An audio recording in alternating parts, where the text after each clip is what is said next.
Bismillahirrahmanirrahim. Alhamdulillahi Rabbil Alameen. Assalatu wassalamu ala Rasulil Kareem. Assalamu alaikum wa rahmatullahi wa barakatuh. I hope you can hear my voice. I just am a bit unwell today, so I hope I'll be able to deliver the lecture properly and make you understand the concept. Today we have the topic Science and Fiqh of Menstruation. I plan to deliver this lecture before Ramadan because obviously menstruation is something that obviously all the women, once we grow up and once we have puberty, till the time we are 50 or 50 plus, we have this, it's a natural physiological process that happens with every woman every month. So menstruation before Ramadan is very important to understand because every time when there is Ramadan, we know that we have a different, the routine is different, the food, the time of the diet is different, the food we are eating is different. So most of the time it happens is that even the sisters who have a regular menstrual cycle in normal days, they might have some problem with their menstrual cycle in Ramadan. So what I wanted to teach you today was the science of the menstruation, so that once you know what is going on inside the body, then you can easily relate that science to the Islamic rulings that determine when you are pure, when you should take bath, and when you should start praying and start your fast. So let's start. First, we will study the science, and once you understand the science, then the fiqh portion will become very easy for you, inshallah. So let's start the class. The ayah we have today is from Surah Taghabun, ayah number 16. In this ayah, Allah subhanahu wa ta'ala says, so fear Allah as much as you are able, and listen and obey and spend in the way of Allah. It is better for yourself and whoever is protected from the stinginess of his soul. It is those who will be successful.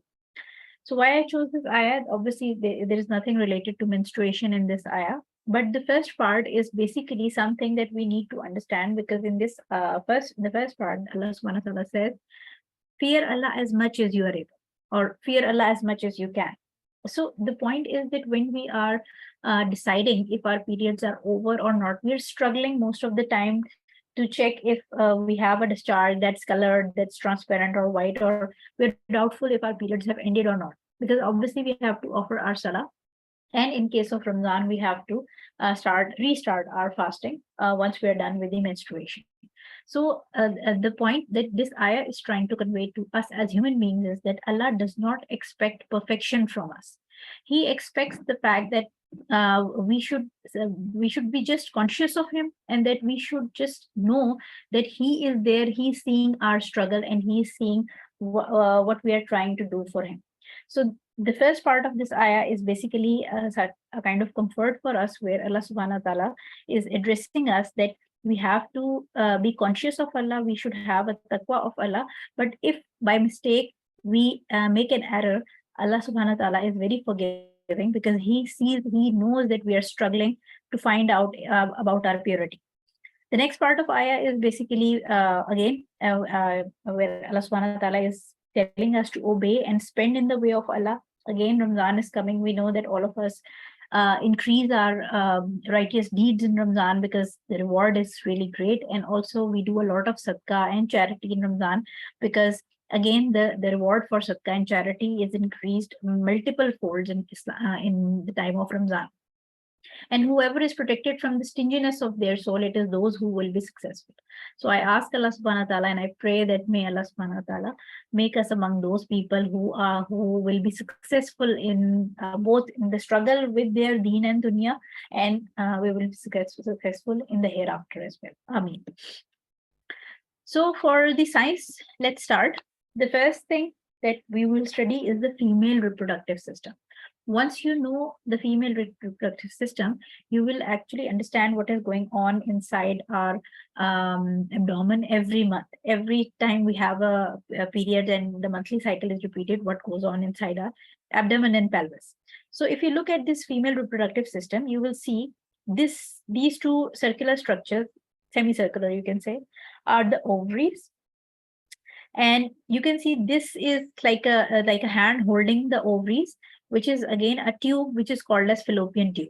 So sometimes when we, you might have heard someone having ectopic pregnancy. So most of the time, the ectopic pregnancy happens that the baby get implanted in these tubes. So these are very delicate tubes, and in case there is some problem or obstruction in these tubes, then obviously there is a lot of pain, and the patient has to be operated to or done a laparoscopic surgery through putting a camera. The doctors have to see what is obstructing. So this is basically both ovaries, right and left, and then these are the fallopian tubes, also called as oviduct. This big structure is the uterus. So we all know what is uterus. So what happens is that this uterus has an upper body, and then you can see the curve, the tapering, and the opening of this uterus into the vagina. This is the vagina, right? This is called as cervix. So we might have heard about the cervical cancer, which is growing very common in ladies these days. So the cervical cancer or anything related to the cervix, it happens in this area. So this area gets some, the abnormal cell multiplication or some kind of enlarged growth inward or outward, and this area is related to cervix. This is vagina. We know what is vagina. And then this is an endometrium. Endometrium is basically a lining, which is lining inside the cavity of the uterus. So this is the structure of female reproductive system. And we should know this because sometimes there is a variation. You might have heard different variations. Sometimes you get to hear somebody having only one ovary working, sometimes one tube is blocked, and even in case of some ladies who have to go and who have to undergo permanent ligation or permanent, any medical condition where the doctor advises some lady not to undergo any more pregnancy. So what they do is that they do permanent sterilization, in which they tie these two fallopian tubes. So in short, the circuit between the ovary and the uterus is disconnected if you tie these two tubes. So if there is any problem with pregnancy or anything, doctors obviously take a look at the ovaries, they take a look at the ultrasound or the other test for uterus, and they also have to see the patency of the fallopian tube, if it's hollow, if it's patent, so that the ovary, once when it releases eggs, they can reach the uterus.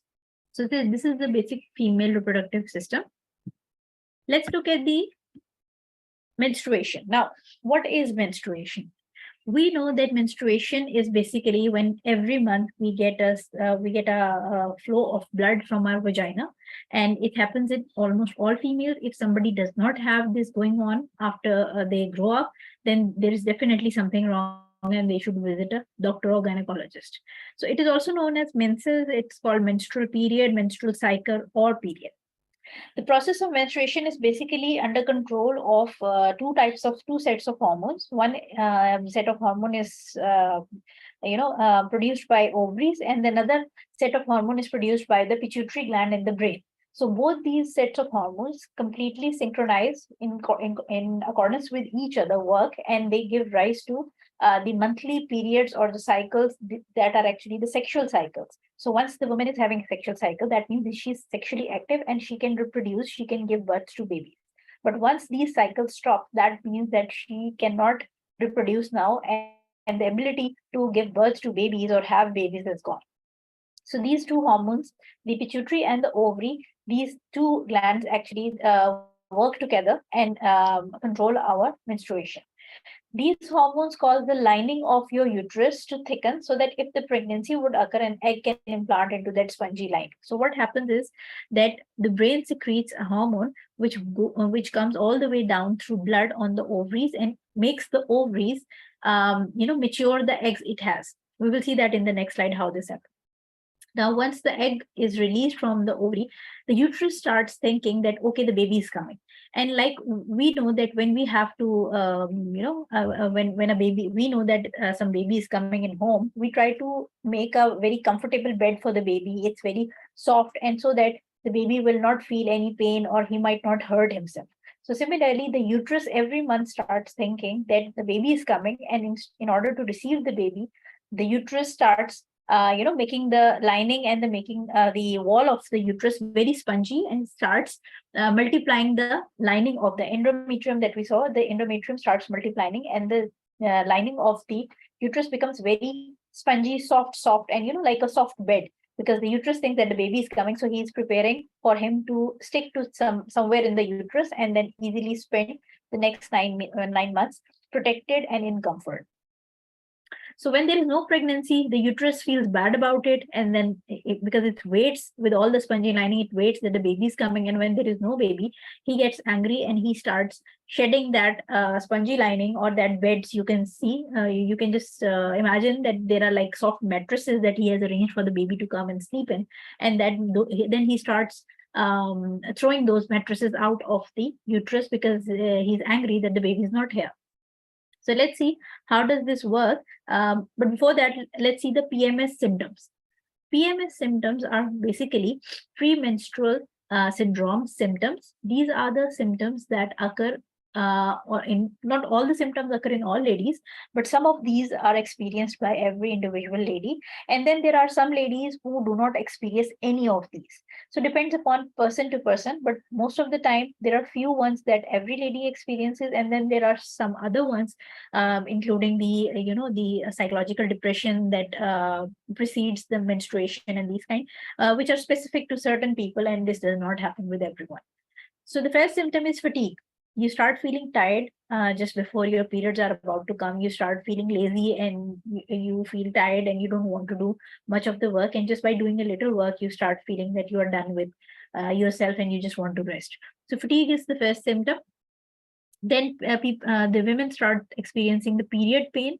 So sometimes the pain is in the stomach, in the tummy, below the belly button. And then sometimes for some women, it's they feel the pain in the back.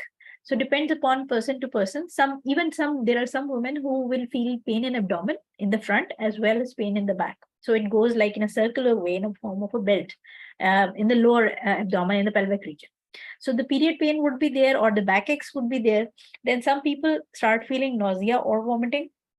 So they don't feel like eating some things, and they don't feel like, or maybe they either don't feel like eating something, or they might end up having certain food cravings. So this opposite could happen. Some people stop eating things and they don't feel like eating something, and then some people are actually they develop sweet tooth, temporary sweet tooth, and they have appetite increased and food cravings. Like we can see there is a cupcake in the picture. Also, some people might develop constipation or diarrhea. Again, doesn't happen with everyone, but possibly could happen with some few people. Although it's not a very frequently observed or reported PMS symptom, but this could happen. Then some people have headaches. So in case of headaches, they start again feeling due to nausea, vomiting, or fatigue. They have this even increase in blood pressure. They could feel that the temples are clicking, and they could feel there is a strong headache, which is like which may subside and then come back. So they may have this kind of symptom. Then there are mood swings, which is usually common in young girls, mostly teenagers. This is more common as we grow old and we know what's going on, and then we have a more control over our emotions. So mood swings is mostly that occurs with the teenagers.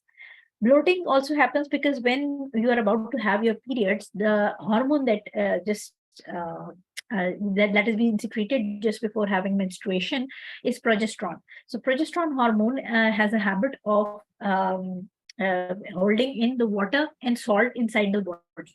So once there is excessive salt and water being held in the body starts feeling bloated. So some people, they report that they start feeling that their the breast is tender because their breasts seem to be enlarged in size.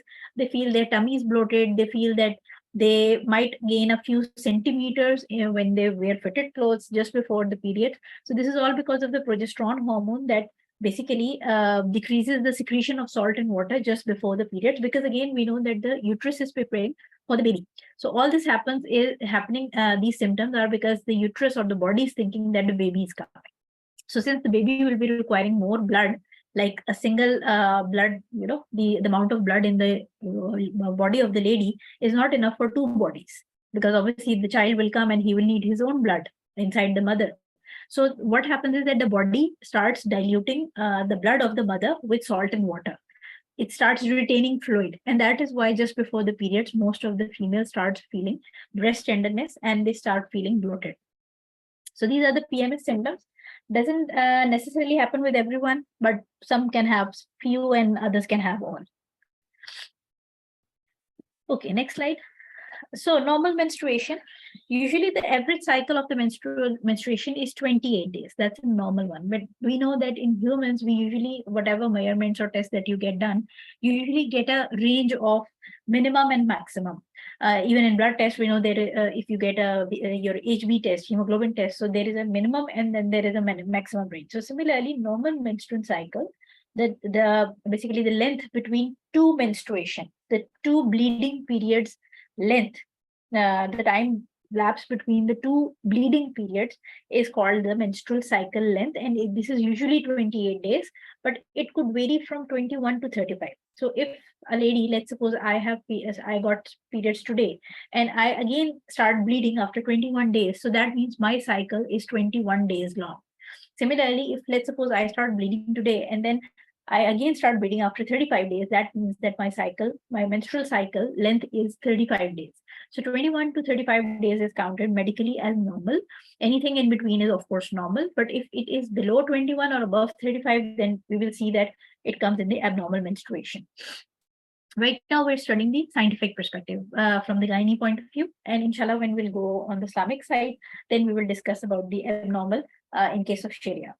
Most people have their period bleed for between 3 and 7 days. So one is the time between the two bleedings, and then the other thing is your menstruation. How long does it last?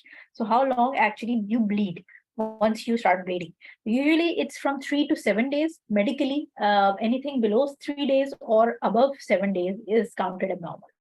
So for a normal person, usually 3, 4, 5, 6, or 7 days is counted as normal bleeding days, length of the bleeding basically.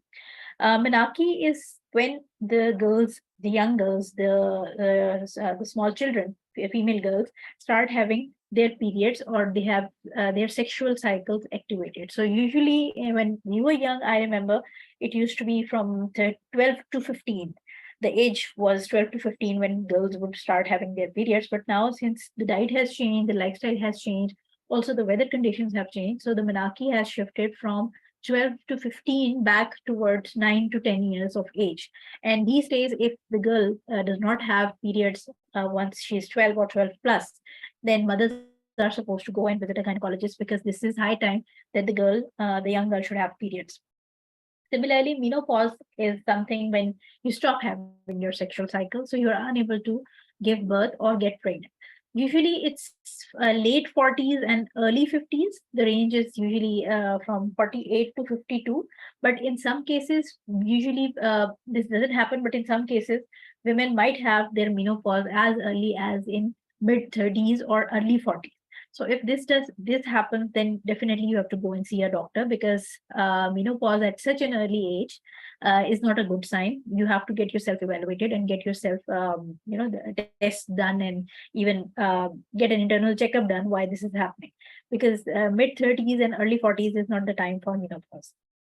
So the length of the cycle or bleeding actually may vary in case of medical conditions. We will see what usually affects these cycles when we'll move on the next slide. So it may vary from person to person. Even a single person can have a variation in the length of the cycle as well as their bleeding time throughout their life. Some people usually, when they're young, they have longer cycles, and as they age, the cycles usually shorten and come up to 21 or 22 days. So even in a person's life, the cycles and the bleeding time may vary from time to time and depending upon stress and other factors. Okay, next slide. Just a minute.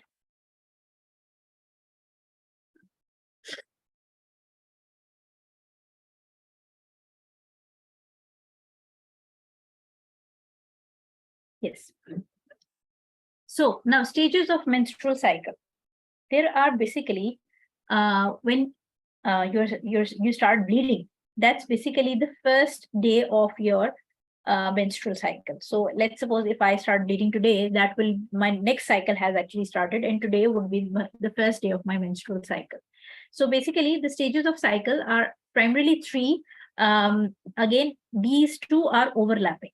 Okay, so the menstruation and the follicular phase are actually overlapping, but just for the sake of ease and convenience of understanding, we have divided into 4 stages. So menstruation and follicular being overlapping is first stage. Then we have stage ovulation, and then we have a luteal phase. So let's understand what's going on.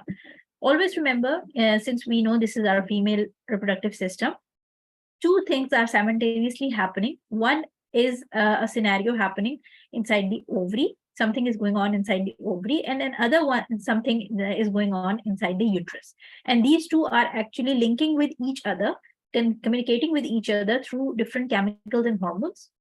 And again, the ovary is again connected to the brain through a pituitary gland hormone as well. So what happens is that the day, let's suppose today is day one of our cycle, and today we have started bleeding. So you can see that this is bleeding.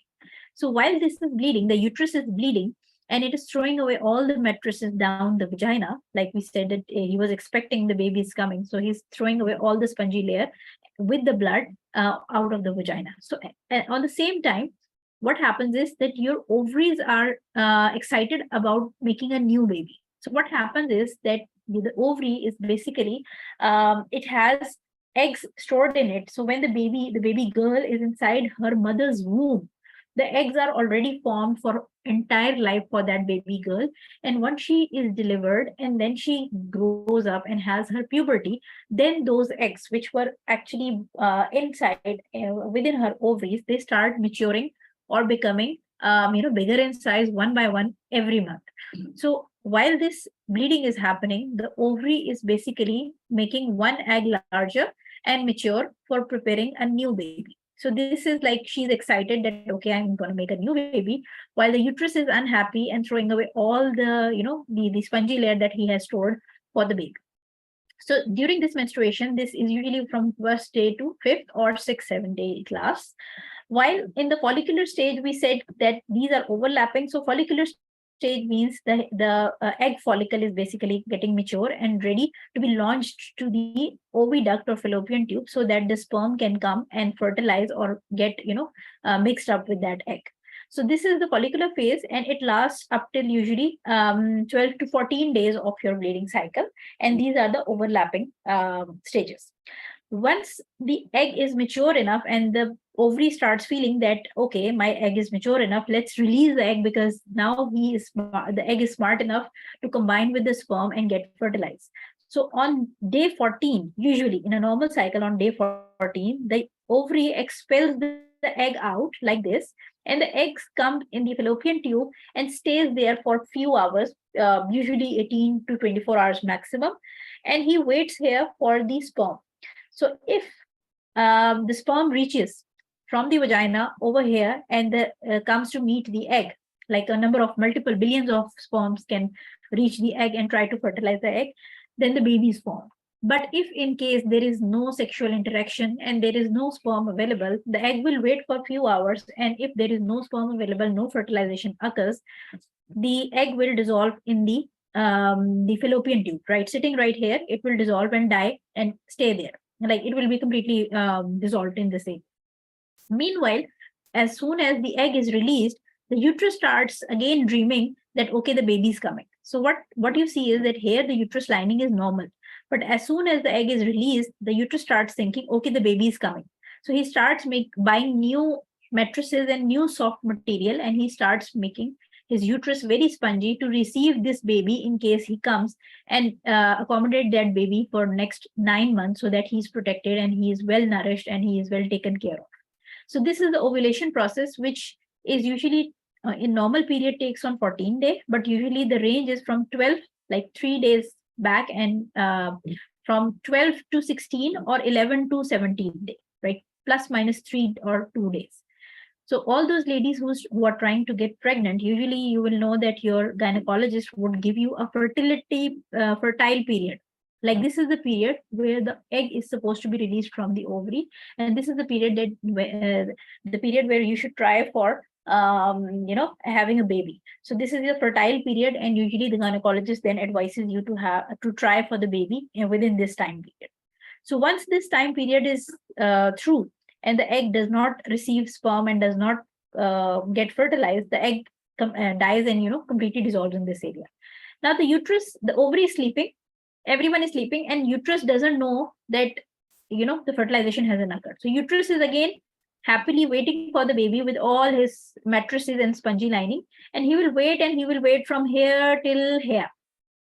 Till here he will wait, and once he reaches your cycle length, he will all of a sudden come to know that, okay, I was being fooled, the baby is not here and there is no baby. So he will get angry and he will start throwing the mattresses and the spongy lining that he has made all the way in the uterus everywhere to make it very soft and spongy for the baby. He will start throwing that out, and again your next cycle will start with the first day of menstruation. So I hope this thing is clear and you would understand the concept of what's going on inside our tummies every month. And when in case the egg gets fertilized, then we do not have periods because the uterus is happy to receive the baby, and the baby stays here for 9 months. And then once the baby is delivered after 9 months, for next 9 months, there is no menstruation. We know that the periods stop once you get pregnant. So the next 9 months, the baby stays here. And then after the baby is delivered, then again the placenta and this lining is shedded for next 40 days, which is called lochia.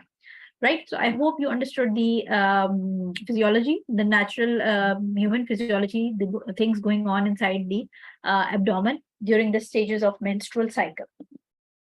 Always remember, the uterus has a certain amount of matrices that it has accommodated within itself. So that, that spongy lining or those things that he has assembled for the sake of baby he will keep on throwing this for 1, 2, 3, 4, 5, 6, 7 days. But if the bleeding does not stop above that, that means that the uterus is not throwing away only the mattresses and the soft spongy lining. Actually, there is something wrong, and the uterus is throwing away its essential, its original lining as well. Or there is something wrong. There is some medical or some hormonal problem going on wrong inside, due to which the bleeding is unable to stop. Because the purpose of menstrual cycle every month is to throw this extra lining, which was supposed to be soft corner for baby, out, because the uterus does not need it anymore. But if it is throwing extra lining and extra blood after 7 or 8 days, that means it is not throwing the extra thing. It means it is throwing the original stuff out, which actually the uterus itself needs for its well-being. So we will see what happens. Now we see that colors of period blood. When different people have different types of color when it comes to period. Even in one woman's lifetime, you will see that your bleeding color might change from year to year, or from puberty to young age to in your 30s, and then in your just before the menopause. So we see that if you see gray colored blood in your periods, that means that there is some kind of infection, which is called as bacterial vaginosis, and then you should definitely go and visit a gynecologist and get some antibiotic prescribed for it. So in case of gray colored blood, this means there is an infection and you must consult a doctor for the treatment. In case of orange blood, there is usually period blood which is mixed with the cervix fluid. So there is basically fluid that is being secreted by cervix and the vagina for the lubrication of the lining. So if the blood is mixed with excessive secretions from the cervix or vagina, it might turn a bit orangish in shade, or maybe again there could be a possible infection. Most of the time with the infection, there are other symptoms as well. Either it's a very, it has a very bad smell, or there is itching around vagina, or there is fever, or there could be a pain, like a different kind of pain other than the menstrual cramps. But usually with possible infection, there are other side effects and there are other symptoms as well. In case of pink, again, it could be period blood mixed with the cervical fluid. There could be a significant weight loss. Always remember that excessive weight gain or excessive weight loss definitely affects our periods. So instead of going for crash dieting or something, these days we see that there are many herbal waters and there are herbal medicines, and then there are different kinds of medicine available over the counter for the weight reduction. So always be careful, because sometimes these quick weight reduction plans have such kind of steroids or something bad that will actually affect your sexual system and your menstrual cycles badly. So you have to watch out for what you consume for the sake of weight loss or weight gain. It could be an unhealthy diet, or it could be anemia. So basically, in case of blood deficiency in the body, the body is sharp enough to try to reduce the amount of blood that it sheds out in case of menstruation. So in case of anemia, the blood might appear to be pink or dark pink, not necessarily light pink, but maybe dark. In case of bright red, it's basically fresh blood and a steady flow. It shows, it's like some women actually have bright red blood in their start of menstruation, and then later after 2 to 3 days, it turns into dark brown or dark red. In case of brown or dark red, it's the beginning or end of period, and it could be the early sign of pregnancy. So basically, when the uterus starts shedding the lining and it starts bleeding, we know that blood, if stays somewhere for long, it gets oxidized with the air and changes its color. So even if somebody gets a bruise, we know that initially it's pink, and then it turns out red, and then again it changes its color to maroon and then brown, and then slowly changing color, it becomes blue and then green and then yellow, and then it fades away. So the blood actually gets oxidized with the air, and some people might have brown discharge before their period start or in the end of period. So in both cases, it's basically beginning or end of the period. We will discuss about it when we discuss the Islamic perspective. But brown is usually, it could be a period, last period, the last month period, which was period blood, which was still sitting in the uterus. So now the body is pushing it out, or it could be this blood from this period, which has been oxidized and turned brown.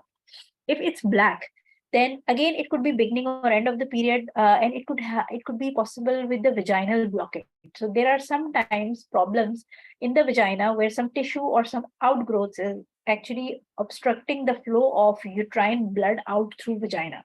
So if that obstruction is really great, then obviously the blood won't be able to seep out properly, and it will get oxidized more and more with air and ultimately become black. So again, if there is some kind of change in color, and you see that it has not happened before, you should definitely see a gynecologist. Now, what are irregular periods? Irregular periods are basically periods that occur fewer than, we are currently studying the scientific perspective, right? So irregular periods are those periods that in which the cycle is less than 21 days or more than 35 days. So let's suppose if I have periods today and I get periods again, my bleeding starts again after 15 days, that means this is an abnormal bleeding and I should go and see a doctor. If it happens once, that's okay, doesn't matter. But if you see that the cycle has reduced below 21 days, or like 2 months have passed and you have not have your periods, then you should definitely go and see a gynecologist. Similarly, missing 3 periods or more periods in a row. So this is called oligomenorrhea, and it's common in polycystic ovaries, where usually young girls, and even mid-30s, women in mid-30s, they come up and they say that sometimes we have proper periods, and then our periods might not appear for next 2-3 months, and then we have periods again. So again, this is an irregular bleeding, and you have to go and see a doctor for that. Menstrual flow or bleeding that's too much heavy or too much light, right? So if you're bleeding, that's called menorrhagia. If there is excessive bleeding, or that's it's very little scanty, you're just getting spotting on the tampon or the sanitary pad, and or if like you have to repeatedly change your pad after every 1 hour, it's too heavy. And especially for women, when there are too heavy periods, they might usually feel dizzy and feel very tired and even feel breathless, because there is so much blood being wasted that they start feeling anemic. So extra flow of blood or very little, both are in which there is just spotting and there is no regular flow, that means that there is some abnormality. Periods that last longer than 7 days, according to medicine, according to gynae ops, is abnormal. So anything that is above 7 days and your bleeding is not stopping, you have to go and see a gynecologist to rule out what's wrong. Periods that are accompanied by severe pain, cramping, nausea, and vomiting. So every one of us do get a bit of pain. We know that we do feel uncomfortable. We might have, the back pain or the cramping below the belly button. But if it is too much, if it's unbearable, then you should definitely go and seek help, because sometimes young girls have this problem so much exaggerated that they are unable to perform their daily life activities, and this actually results in them becoming phobic about the fear of periods develop in their minds, and they go into depression every time of the month they are about to have periods, just because they know that they'll be in so much pain that they won't be able to carry on the daily life activities. Bleeding or spotting that happens between periods after menopause or after sexual intercourse. So anyone who has their periods finished, maybe they're 50, 52 or what, and after a few months they start having periods again, so they should definitely consult doctor, because once you have periods finished, or you have sexual intercourse, or bleeding or spotting between the periods, so you have to check what's going on, because like we studied in the physiology, that the uterus, when you have period, the uterus is shedding its lining, the extra lining. So once it has shedded its extra lining, there is no throwable lining available. So if it is still throwing out the blood, that means it is throwing out the essential blood now. It is not throwing out extra things. So you have to get it checked. Next slide.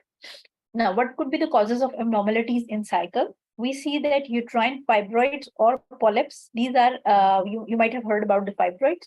These are basically smooth muscle extra growth of uterus. It could be in the uterus wall. It could be outside of outer wall of the uterus, or it could be in the inner wall of uterus. So depending upon its location, then the doctors will decide if they need to get it operated, or you can just carry on without being operated. So most of the time, when the fibroid or the extra growth of the smooth muscles of uterus is inwards towards the cavity of the uterus, then these fibroids bleed heavily. And these women usually complain that their periods, once they start, they do not stop easily, and the flow of the blood is a lot. So in that case, you have to go and see a doctor and seek help, because you have to take care of the amount of blood that is being discharged from your body. Otherwise, it would result in anemia or in other complications.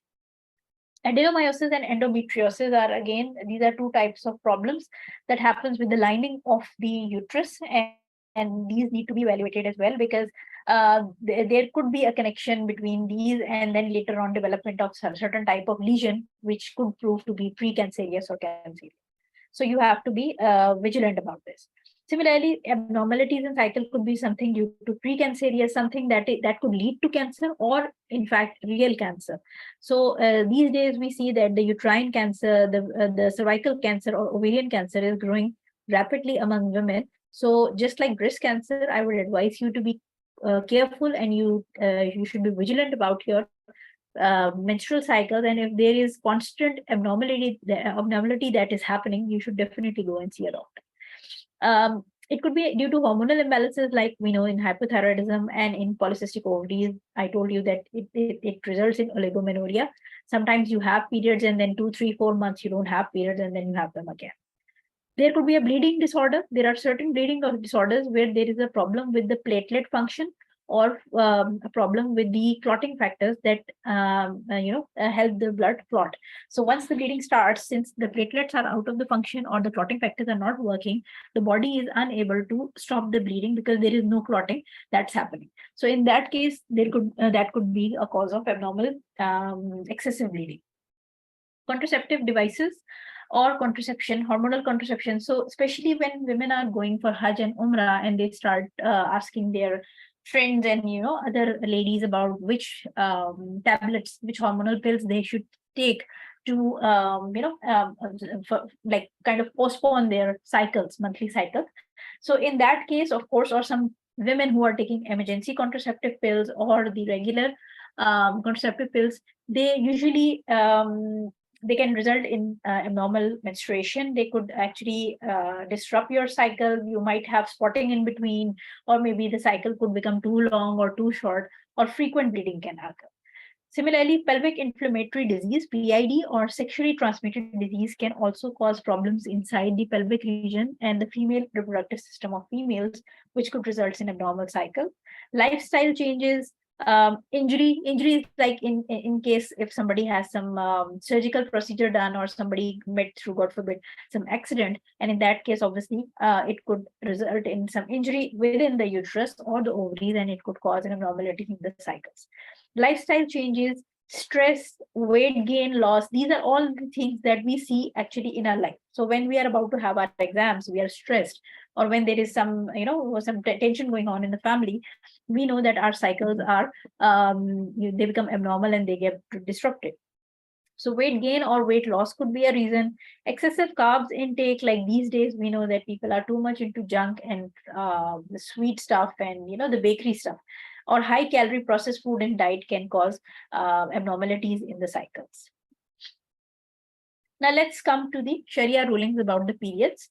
Now we have studied the science and the details, medical details about the periods, about the abnormalities and what is called normal and what is not called normal. But in case of Sharia, we see that now that we know the science, and 1400 years ago, when Prophet peace be upon him told us about these situations, the problems of the females, yeah, Sahabiyat used to come and discuss with Prophet peace be upon him. And Alhamdulillah, our religion has been, it was so up to date even then, without having any scientific knowledge. But since our Creator owns this religion, He has created us and He knows what's going on inside our body. So even we will see that when we move forward, the Sharia rulings that were given by the Prophet peace be upon him, and the Sahabiyat and Hazrat Aisha radiallahu ta'ala anha, we will see that they actually coincide with the scientific rulings that we see today after 1400 years, when science has grown so much and we have come across so many discoveries, and we can just, by doing an ultrasound or MRI, we can actually look inside the body and get the hormones checked and see what's going on. So basically, Ibn Taymiyyah said, when you go on the net or search about this, the cycle of the length of the cycle, and the length of the period. So you will get a different opinion of scholars. Some scholars say that usually a period or the bleeding for 15 days is supposed to be okay. And some scholars say that no, like 15 days in a row is okay, but 15 days, like 1 week with bleeding and then 1 week off and then 1 week with bleeding, they say that's okay. So there are different opinions among the scholar. But what I believe that actually matches with the scientific perspective is what Ibn Taymiyyah rahimahullah said, that there is no minimum or maximum time for the menstruation mentioned in Quran and Sunnah. So actually, there is no precise text in Quran or Sunnah where we can we can we can point it out that this is the basis for giving the exact range of normal periods for a woman, because we know that even Prophet peace be upon him knew that these things, the sexual cycle or the menstrual cycle, depends upon diet of the woman, the mental status of the woman, the weather conditions, the physical activity of the woman, the age of the woman. So that is why there is no proper definition or proper range of normal menstruation given in Quran and Sunnah. So I believe that Ibn Taymiyyah, I agree with his point of view, because we don't find any exact text because there is so much variation. So if blood is has, that is has is basically menstruation. Ghusl is wajib. So whenever you have menstruation, at the end of the menstruation, ghusl, or the ritual bathing, the ritual shower that we take after specific, the major impurity state, when we have to cleanse ourselves from that, we have to take ghusl. So if you have menstruation, then the ghusl is wajib, and the blood that is coming out is impure. In blood, in any case, if it's abnormal or normal menstruation, it's impure. But what happens is that when you have menstruation, we as a whole human being become impure. And that is why we know that we are not allowed to pray, we're not allowed to fast or touch masa, like the booklet form of Quran Pak. We cannot do tawaf, we cannot have intercourse with the husband, or we cannot sit in the mosque during this time. We can pass through the mosque, but we cannot sit in the mosque. So once we have menstruation, not only the blood is najis, but it makes us as a whole physically najis. But again, since Islam is the religion of natural disposition, it does not tell us, like other religion, that in case of Hinduism and other religion, the women as a whole is considered najis, and she's not allowed to touch the plates, and she's not allowed to sit with the family, she's not allowed to eat with the family, she is supposed to just sit in one corner of the house because they claim that she is najis. So Islam does not impose such kind of restriction upon women. She can do all her work, she can do everything. She's just najis as far as when it comes to ibadah, physical ibadah. So she cannot obviously pray and fast and do the things that we have mentioned, but otherwise she can do rest of the stuff. She can even recite Quran on laptop or on iPad or on phone. She can do that, and she can hold masaf by after wearing gloves, because her skin should not come in contact with the Quran. So she can study Quran by holding masaf if she wants, but she has to be wearing gloves. And even if somebody opens it for her, she can simply turn the pages with a pencil or a scale or something. She just does not have to touch it like bare with the fingers. Well, in case of abnormal bleeding, what abnormal bleeding is called in Islam is called istihada. So istihada is the abnormal bleeding which is not menstruation. So ghusl is like the ritual bath for major janaba. Ghusl is not required in case of istihada, bleeding other than menses. But women are advised, if they are going through abnormal uterine bleeding, which is called istihada, they are advised to do a fresh wuzu for every prayer, right? So the difference between menstruation is istihada is this: menstruation is a regular period blood cycle, the regular cycle that every woman come across in the sexual time of her life, and istihada is the abnormal bleeding.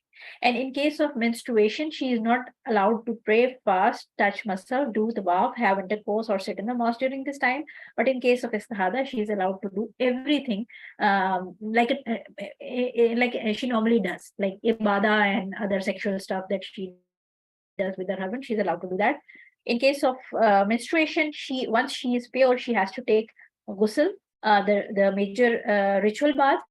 And in case of istihada, she is not obliged to take ghusl, but she has to do fresh wuzu for every salah. So I hope this point is clear. Now, in Sharia, what are the signs of ending of periods? How do you know that the periods have ended? So, a woman can know in Sharia, there are 2 points that she has to observe, either one of them, when her periods have ended. The scholars have said that either it is the white discharge that comes from vagina, or it could be complete dryness with no discharge at all. So, what happens is that what she should do is just take white tissue paper or cotton. I prefer tissue paper because it does not stick, the cotton might stick to your vagina. So you can just take white tissue paper by the time you know that your periods are over, and you just want to check if it's time for you to get pure, and you want to do the wuzu. So you just take white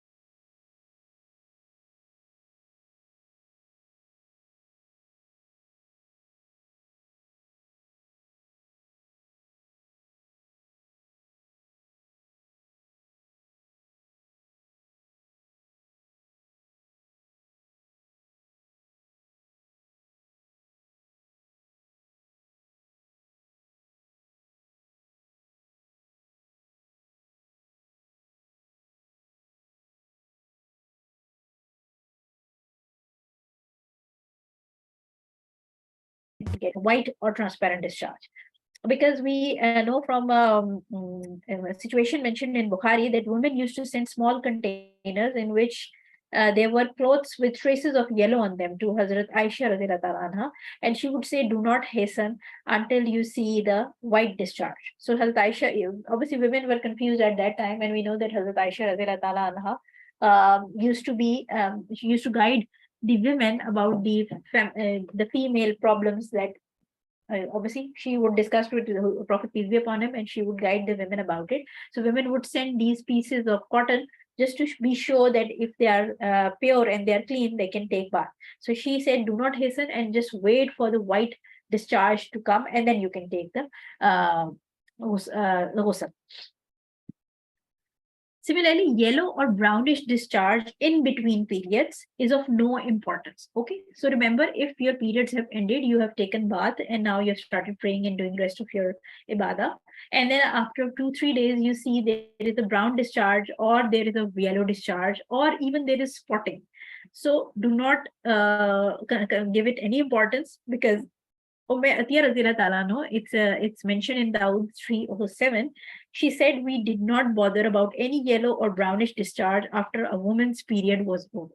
So once you have taken the bath, and after 2-3 days you see spotting or you see a discharge which is yellow or brown in color, then you do not have to consider it. And what you have to do is just it's basically an abnormal bleeding or spotting. So you have to refresh your wuzu for every salah, but you it's not menstruation. You do not have to stop praying or and doing the other ibadah. So if the important thing is that if the colored discharge, the yellow or brown discharge, is in continuity with the periods in the start, like if let's suppose I start having yellow or brown spotting, and in next 6 hours or in next within one day, I know it's my periods time, it's my date, and I can have feel the pain and the cramps, and this discharge continues for 6 or 7 hours or maybe a day, and then it is immediately followed with bleeding, then this discharge is part of my menstruation. I will count that in menstruation. Similarly, in the end of my periods, let's suppose if my cycle is 7 days long, by the 6th day, I feel that bleeding has stopped, but I'm having discharge which is brown and brown or white or pinkish or color discharge. Then I will count that in my period. That is menstruation. It has not yet finished. So if the discharge brown or yellow color is in continuation in the start of the periods or in the end of periods, it is in like it is a continuity, then it is part of the menstruation. But if it occurs once you are pure, if the spotting, if the discharge comes after you are pure, 2 to 3 days, then don't count it. Similarly, if that brown discharge or the yellow discharge, you don't have periods date, your periods are maybe due next week or in next 10 days, and then you have this discharge, or maybe even 3-4 days before you have period, you have this discharge and you know that your periods are regular, and this discharge then stops, and then after 2-3 days you have your periods, then that discharge was not your periods. So if discharges are in continuation with the bleeding, then they are part of the menstruation. But if they are separate from the bleeding, they are not part of menstruation, they are istihada. I hope this point is clear. So istihada is basically an irregular non-menstrual vaginal bleeding. I told you that the uterus discards its matrices that he has accumulated for the baby. So istihada is not those matrices. Those matrices are basically the spongy lining is menstruation. Istihada is any other blood which is non-menstrual vaginal bleeding, and it is different from menstrual bleeding. Now again, when I study these kind of things, that the difference between the menstrual blood excuse me, and the istihada, that Prophet peace be upon him have the difference he has advised us. It's an amazing thing, because now when the science studies these things, it gives exactly the same parameters for knowing if the bleeding is coming from the menstruation or if the bleeding is something other than menstruation. So there are basically 3 differences in the blood of istihada and has. So menstruation and abnormal uterine bleeding has the blood has 3 main differences. The first difference is the difference of color. So when you have menstruation, the menstrual blood is black or dark red or maroon, while the blood of istihada or abnormal bleeding is fresh red, right? So the fresh red is like if sometimes you are cutting vegetables in the kitchen and your finger, God forbid, gets a cut. So we know that the blood that oozes out of our finger is fresh blood. It's bright red in color. It's not like the maroon or the dark colored blood that we see in menstruation. So the first difference between menstrual blood and the istihada is the color. So menstrual blood is dark and the fresh blood is fresh red and bright. The second difference is the consistency. So menstrual blood is thick and heavy. Why? Because the matrices are being thrown out. Basically, the spongy lining, the debris that the uterus has accumulated for keeping the baby inside, he's expelling that out. So menstrual blood is actually gooey and stingy. Like you can actually feel like it's very sticky. While the fresh blood is thin. So again, if somebody cuts their finger, they know that the blood that is flowing out of the finger is through in drops. It's not sticky or it's not gooey. So this is the second difference. And the third difference is that the difference of smell. So menstrual blood has an offensive odor, while because obviously the dead tissue is coming out along with the blood, so it has got a very very typical kind of smell. The menstrual blood has a very typical smell, while the blood of the istihada does not, because it comes from an ordinary vein, right? Because it's coming from somewhere else. It is not the lining that has been shed. So these are the 3 differences that you can differentiate between the fresh blood and the menstrual blood. Now we have 3 major scenarios that the scholars have defined for the ease of women, and all the women actually fall all the women in the world, from right from when the Prophet peace be upon him was discussing these issues with the Sahabiyat, till the time on the day of judgment. These three scenarios will accommodate all the women in the world, and there is nothing out of these three scenarios that any woman is facing, right? So the first scenario is case one, in which the woman had a regular period before she experienced istihada. So if, let's suppose, that I am a woman and I know there is a certain pattern of my bleeding ever since I've grown young, or maybe in last 4 or 5 years, I have a certain pattern. And every woman who has regular periods, by regular I mean there is a pattern, and I know that that pattern will be repeated every month. So by regular periods, I mean that I know my period's length is 7 days, and maybe I bleed heavily on second and third day, and then I come on spotting on fourth day every month, and then in sixth and seventh day I again bleed a lot. So this is a pattern that I know there is nothing new in it. It has been happening to me since I was young, or since last maybe few years. So that's a regular pattern. So in case a woman knows her pattern, she knows her days and her length, then that's a called regular period. For in Fiqh, actually these are called regular period. And then anything abnormal apart from this pattern would be stated as istihada. In this case, you should refer to the regular period that she used to have. For example, if I have a cycle of 7 days and I know that the bleeding goes up and down and might stop in between for a day and then comes back, and then total my cycle of bleeding, the time period for bleeding is 7 days. And then this month, let's suppose I have some hormonal issues, or I consume some extra sweets. My cycle is seventh day and I still know it's bleeding and it's not stopping. And on eighth day, I can still see blood is coming. I'm usually not having 7+ days cycle. So this means that ever since I was young, I have a maximum 7 day bleeding. And now this time I am having eighth and ninth day of bleeding. This means this is not menstrual blood. This means it's istihada. So I should, since I have a regular pattern, anything other than that regular pattern would be regarded as istihada, and the woman should take ghusl and offer prayer and do her ibadah and make fresh wuzu for every salah, and also must go and visit. If this thing happens again, then she has to go and see a gynecologist. So in Bukhari 306, we see that Fatima bint Abi Hubaysh asked, "Oh Messenger of Allah, I'm experiencing istihada and I never become pure. Should I stop praying?"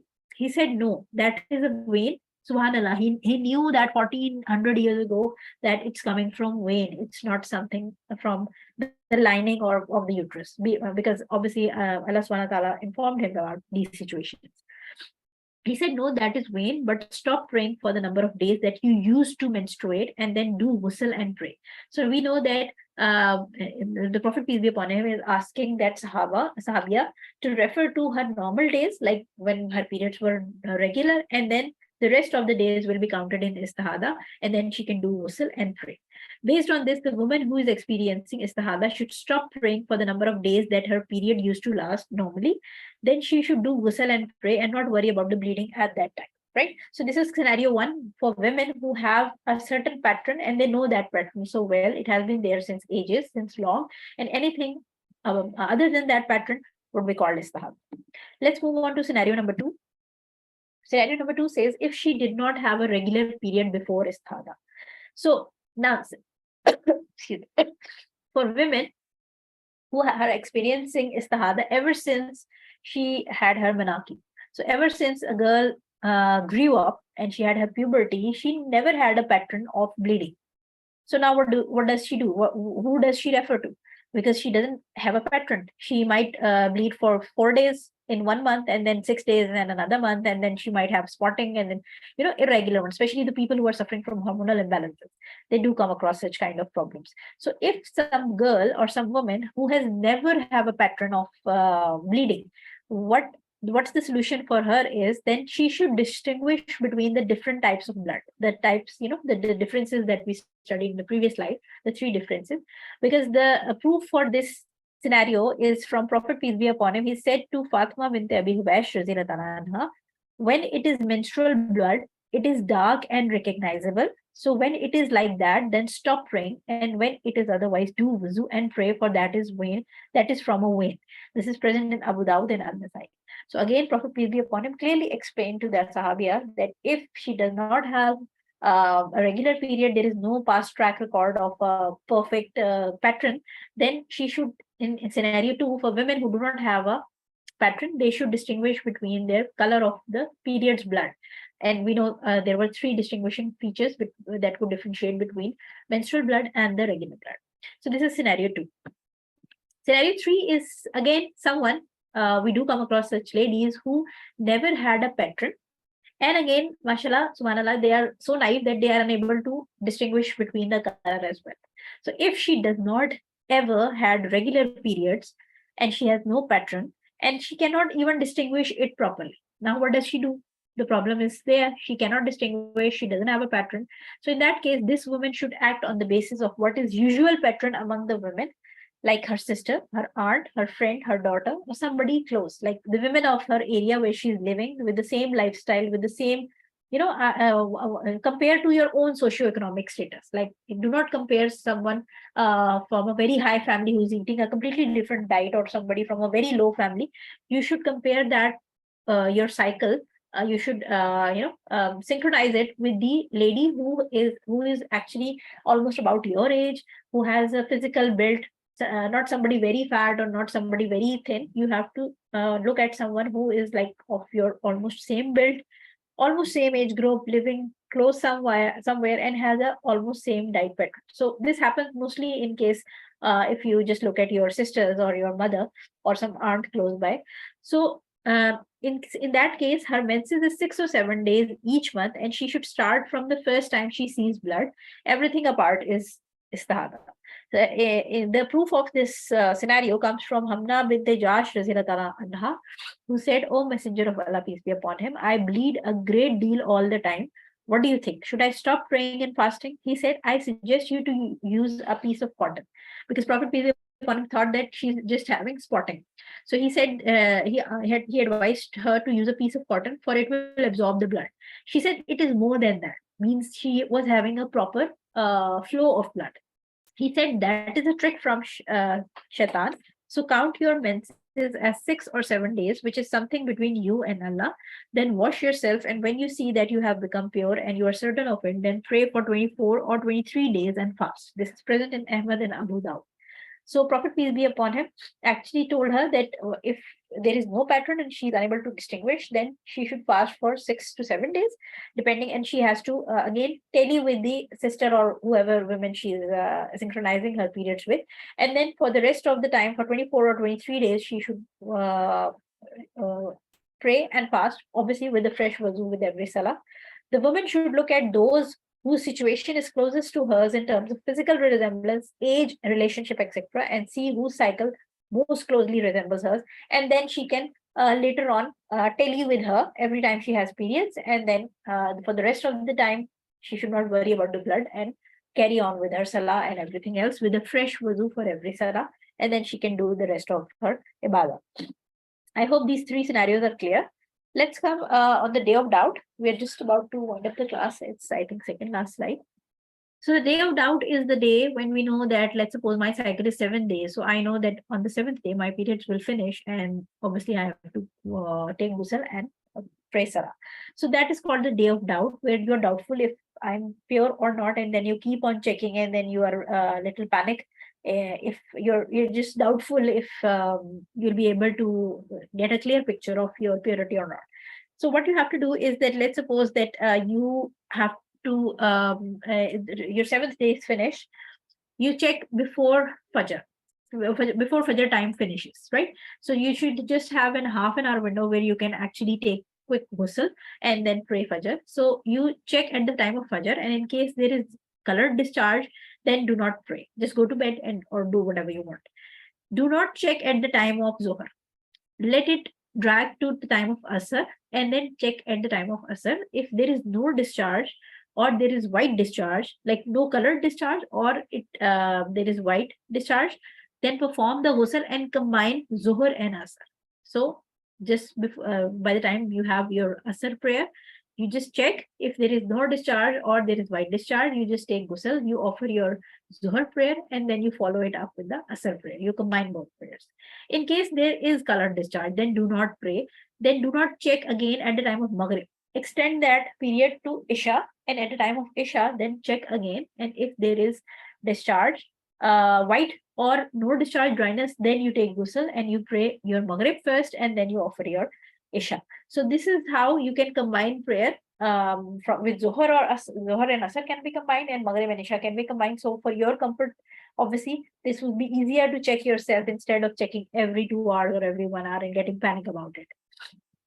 Last slide. Muslim 223 hadith, where Prophet peace be upon him said, cleanliness is half of faith.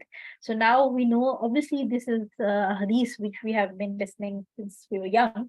We hear about it a lot, but we know now that obviously purity and cleanliness is of course connected to being women, is connected to our monthly cycles, and of course we have to find the Sharia ruling about it, and not to get confused and not to panic about if we are pure or not, and we can offer salah or not, or fast or not. So I hope you understood the concept of this class, and I hope this Ramzan you will be able to differentiate easily between, if God forbid you have some hanky panky going on, or some istihada, so you will be able to differentiate it. But again, try to avoid a lot of fried food and extra sweet food, because high calorie or deep fried food actually disrupts the hormone. And since we know that in Ramadan our eating habits are obviously changed, we take sehri and we take iftar, and then obviously the ibadah and everything, the whole system is different. So try to stick to most simple diet, and take a lot of water, because you don't want to get yourself dehydrated while you're fasting. So once you have your iftar, then for the rest of the night, try to take fresh vegetables, fruits, and a lot of water, and try to avoid a lot of sweets and a lot of fried food. So inshallah, I hope the Ramadan will pass good, and the menstruation will not be an issue anymore. So we're done with the class. Any question if somebody has? You can unmute your mic and ask. I think you understood the class. If there is any question, you're most welcome to send me text on WhatsApp group. And inshallah, next week we will be having a class for the science of fasting and medication. So that would be a really interesting class, because I'm looking forward to it, because there are a lot of, when I was doing research for it, I came across a lot of very interesting material. Why Allah subhanahu wa ta'ala has made it obligatory for us to fast in Ramadan, with obviously terms and conditions for people who are sick or traveling, and why Ramadan comes at different times of the year, and why the total length of the Ramadan fast is not fixed for us, and it changes with the time of the year that Ramadan is coming into. So there were very, very interesting scientific facts that pointed out, and it really makes you fall in love with Allah subhanahu wa ta'ala more and more, when you actually find out the wisdom why Allah subhanahu wa ta'ala has made certain rituals for us on certain times, and the 5-time prayers, and closing your fast at dawn, and then opening it at dusk. There are amazing scientific facts that we will come to know. Inshallah, that will be a great class. So hopefully I'll be able to see you inshallah next Tuesday for that class. Till then, all of you take care. Jazakallah for attending. So let's wind up the class. Subhanakallahumma wa bihamdika ashhadu an la ilaha illa anta astaghfiruka wa atubu ilayk. Assalamu alaikum wa rahmatullahi wa barakatuh. Wa alaikum assalam wa rahmatullahi wa barakatuh.